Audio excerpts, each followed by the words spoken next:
అందరికీ నమస్తే అండి. మీరు మన ఛానల్ ఫస్ట్ టైం చూస్తుంటే తప్పకుండా సబ్స్క్రైబ్ చేసుకోండి. అదేవిధంగా లైక్ చేయండి. మీరు లైక్ చేయడం ద్వారానే ఈ వీడియో ఎక్కువ మందికి ఇన్ఫర్మేషన్ వెళ్తుంది. సో అందుకు లైక్ చేయండి. ఈరోజు చాలా బాధాకరమైనటువంటి సంఘటన చోటు చేసుకుంది. మనిషి ప్రాణం చాలా విలువైనది. ప్రాణం పోతే మళ్ళీ తేలేం. సో అలాంటిది ఈరోజు ఘటన చోటు చేసుకుంది.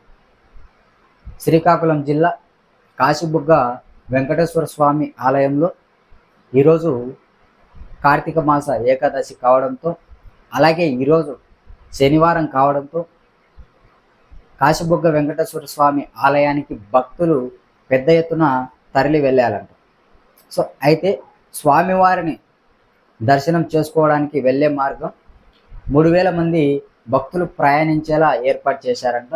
అక్కడ 25,000 మంది భక్తులు రావడంతో అక్కడ భక్తులు సపోర్టుకు ఉన్నటువంటి సైడ్కు ఉన్నటువంటి రాడ్లు ఉంటాయి కదా, స్టీల్ రాడ్లు, ఆ రాడ్డు అనేది ఒక్కసారిగా ఇరిగిపోవడంతో భక్తులు ఒకరిపై ఒకరు పడడంతో దొబ్బుకుంటూ తోసుకుంటూ భక్తులు రాడ్డు విరగడంతో దొబ్బుకుంటూ తోసుకుంటూ భక్తులు పడ్డారంట. సో అయితే ఆ దొబ్బుకుంటూ తోసుకుంటూ మార్గంలో భక్తులు 10 మంది మరణించారు. చిన్నపిల్లలు, పెద్దలు 10 మంది మరణించారు ఆ తొక్కిసలాటలో, దొబ్బులాటలో ఆ రాడ్డు ఇరగడం వలన.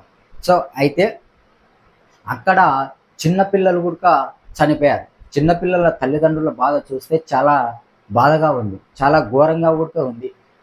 సో అక్కడ చనిపోయినటువంటి కుటుంబ సభ్యులు కూడా ఎంత దుఃఖాన్ని దిగమింగుతున్నారంటే చాలా బాధగా, అక్కడ వాళ్ళ కుటుంబ సభ్యులు చాలా బాధగా ఉన్నారు చనిపోయారని చెప్పేసి. సో ఎవరిదైనా కానీ ప్రాణమే కదా, ప్రాణం పోతే మళ్ళీ తిరిగి రాదు కదా. సో ఇదే అండి.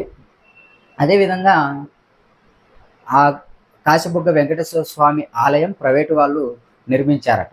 4 నెలలే అవుతుందంట ఆ గుడి నిర్మాణం జరిగి, 4 నెలలు అవుతుందంట. మామూలుగా ఆలయానికి ఈ వైకుంఠ ఏకాదశి రోజు, అదేవిధంగా ఇలాంటి కార్తీక మాస ఏకాదశి రోజు మాత్రం భక్తులు వస్తారంట. మామూలుగా ఆ గుడి నిర్మాణ కమిటీ మెంబర్లు ఏమంటున్నారంటే ఇంతమంది భక్తులు వస్తారని అనుకోలేదంట. మామూలుగా అయితే ఇంతమంది భక్తులు వస్తారని వాళ్ళు అనుకోలేదంట.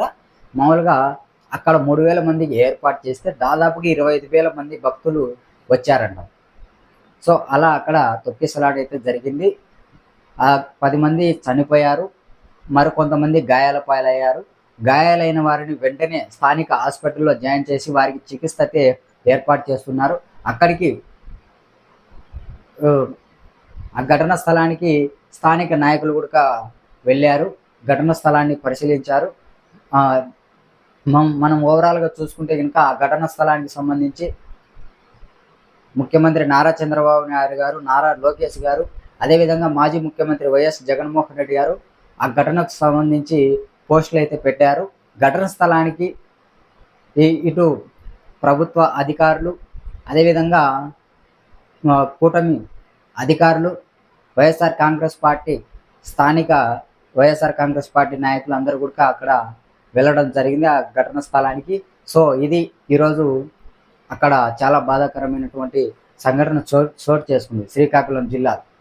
ఇలాంటి మరిన్ని వీడియోల కోసం మీరు మన ఛానల్ సబ్స్క్రైబ్ చేసుకోండి. థ్యాంక్ యూ, ధన్యవాదాలు. అందరికీ నమస్తే.